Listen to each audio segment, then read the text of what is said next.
Okay, and now for combat and resource gathering. We're pairing the two together because you do them both in the same way. On the map, we are going to see up above us here, we've got trees, we've got some resource, some crystals, and we got some goblins out in the trees here. Normally, you're going to have a green circle around your character. Anything within that green circle you can interact with. Not the NPCs, you got to go scan their QR codes, but anything for the goblins, the resources, you'll be able to tap on those. For testing purposes, I'm not close enough, so I got to turn that off. But I can then tap on these resources. Scan in, zoom in here, there we go. And that's going to activate the augmented reality camera view. You do want to use this one sparingly, just because it is very draining on the battery, same as your QR code scanner. So we do recommend having your phone turned off, or at least staying out of the camera views as much as possible, unless you have a good battery pack. So now, once we are in, we can look around and we see, okay, there's some resource nodes over there. So I'm just going to tap and attack, and I can see that the iron ore here, in this case, is dropping out of those.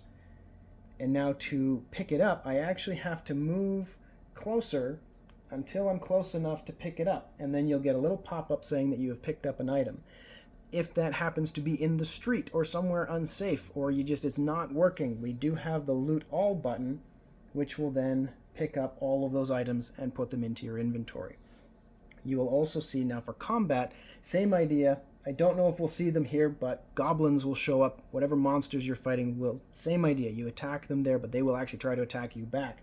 So then you have your health and your mana bar, and if you're in a party, everybody will show up. You'll actually be able to see their avatar. It'll be a fairly simple avatar in the game space, and you're working together to fight. So down along the bottom here, we have the class skills. Starting, you've got healing potions. If you're packing some healing potions, you can buy those at many vendors.